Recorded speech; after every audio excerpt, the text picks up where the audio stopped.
نہیں دیتا ہے. تو پھر اس کو یہ امید ہوتی ہے کہ میں بہت عرصے زندہ رہوں گا، پلاننگ کرتا ہے آج سے 20 سال بعد کی، 30 سال بعد کی، یہ کرنا ہے، یہ پروجیکٹ تیار کرنا ہے، یوں کروں گا، میں اس طرح کروں گا، اس طرح کروں گا.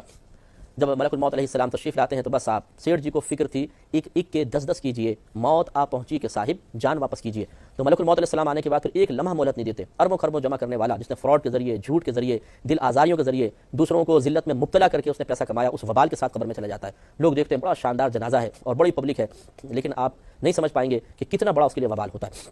ایک بزرگ ہے، نام تو میرے ذہن میں بھی نہیں ہے، لیکن یہ روایت لکھی ہے علامہ جلال الدین سیوطی رحمۃ اللہ علیہ نے اپنی مشہور و معروف کتاب شرح الصدور بشرح حال الموتى والقبور میں. بڑی نفیس کتاب ہے، اس میں آخرت کے احوال، قبر کے احوال بہت سارے بیان ہوئے ہیں. تو ایک بزرگ تھے، وہ گورکھنڈ کا پیشہ اختیار کیے ہوئے تھے. تو وہ فرماتے ہیں کہ میں ایک دفعہ مجھے قبر تیار کرنے کا حکم دیا گیا اور سنا تھا کہ کوئی بہت بڑی مالدار عورت کا جنازہ ہے. تو کہتے ہیں کہ میں نے قبر کھودی اور تیار کرنے کے بعد میں پاس لیٹ گیا، ٹائم تھا، بھی جنازہ آنے میں دیر تھی، کپڑا منہ پہ رکھا، میں سو گیا.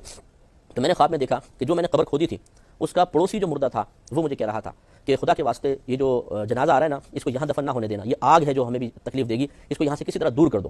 تو کہتے ہیں میری ہڑبڑا کر آنکھ کھل گئی، میں انتظار کرنے لگا، دیکھا ایک بہت بڑا جنازہ آیا اور وہ سنا تھا کہ بڑی مالدار عورت کا جنازہ ہے. تو کہتے ہیں چونکہ مردے نے مجھے کہا تھا تو میں نے حکمت اختیار کر کے کسی طریقے سے فٹافٹ دوسری قبر کے اندر اس کو منتقل کروا دیا.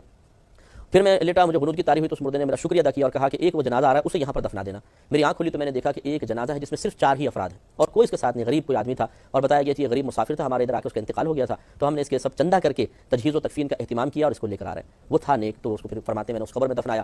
تو یہ جو مطلب ہمارے ہاں بڑا شور شرابہ ہوتا ہے کہ ایک گندے کام کرنے والا آدمی ہے، فراڈ کر رہا ہے، سود، رشوت، یہ وہ سارے اس نے کام کیے ہیں، لیکن اس کے جنازے میں پبلک بہت زیادہ نظر آتی ہے اور بڑے بڑے لوگ، شخصیات نظر آتی ہیں جن کے نام لیے جائیں تو پوری دنیا شاید ان کو جانتی ہوگی، لیکن کیا واقعی وہ قبر میں جا کے راحت پائیں گے اس کی کوئی گارنٹی نہیں ہے. ہوتا ہے کہ بعض اوقات انسان غلط کام کرتا ہے اور پھر قبر میں جانے کے بعد اس کا خمیازہ بھگت رہا ہوتا ہے، ہم اس پہ رشک کر رہے ہوتے ہیں لیکن حقیقتاً وہ قابل رشک نہیں ہوتا. لہٰذا یہ شیطان جو ہے اسی طریقے سے امید دلا کر ہمیں اللہ کی یاد سے غافل کرتا ہے اور غلط کاموں کے جواز کی دلیلیں فراہم کرتا ہے. یہ بھی جائز ہے میرے لیے، یہ بھی جائز ہے، یہ بھی جائز ہے. جیسے یہ اس قسم کی بوگس دلیل ہے کہ سبھی کر رہے ہیں ہم کر رہے ہیں تو کیا ہوا، یہ کوئی دلیل ہے کہ سبھی کر رہے ہیں ہم کر رہے ہیں تو کیا ہوا؟ اگر آپ یہ کہہ رہے ہیں کہ سبھی کر رہے ہیں ہم کر رہے ہیں تو کیا ہوا، تو یہ دوسرے کے حق میں بھی قبول کر لیجیے. ایک شخص اگر آپ کے گھر میں آ کے ڈاکہ مارتا ہے اور کہتا ہے جی سبھی ڈاکہ مار رہے ہیں، میں نے مار لیا تو کیا ہوا، تو آپ کو کہنا چاہیے ٹھیک ہے بالکل صحیح کہہ رہے ہو بھائی اور ڈاکہ مار لو. لیکن آپ اس کی اس بات کو تسلیم نہیں کرتے بلکہ آپ اسے غلط مانیں گے، موقع ملے گا تو اسے جان سے بھی مار دیں گے اور یا پھر اس کو پولیس کے حوالے کریں گے. کیوں؟ اس کے اس قول کو آپ نے قبول نہیں کیا، اس لیے کہ آپ نہیں کہہ رہے بلکہ سامنے والا کہہ رہا ہے اور آپ اپنے لیے ایک ناجائز کام کو صرف اس وجہ سے جائز قرار دے رہے ہیں کہ دوسرے سب لوگ کر رہے ہیں. تو یہ آپ غور کریں گے کہ جب کوئی انسان قرآن و حدیث کو چھوڑ کر کوئی اور راستہ اختیار کرے گا تو ایک وقت آئے گا تو اس کو ضرور لاجواب ہونا پڑے گا اور اس کے پاس کوئی جواب نہیں ہوگا. جب دنیا میں آپ کے پاس جواب نہیں ہے تو خود سوچیے بارگاہ الہی میں حاضر ہو جانے کے بعد کون سی تیزی، تراری، چالاکی آپ کے اندر پیدا ہو جائے گی کہ آپ ماد اللہ ثم ماد اللہ تبارک و تعالیٰ کو میں کیا ورڈ یوز کروں کہ اللہ کو مطمئن آپ کر دیں گے. چلیے میں برا کوئی لفظ استعمال نہیں کرتا ہوں، تو غور کیجیے اور ہمیں غور کرنا چاہیے. یہ آپ ہی نہیں، میں بھی غور کرتا ہوں کہ ہمیں ان تمام امور سے بچنا چاہیے کہ جن امور کے کرنے کی بنا پر غفلت میں اضافہ ہوتا ہے اور اللہ تعالیٰ کی بارگاہ میں جانے کے بعد شرمندگی کا سامنا کرنا پڑے گا.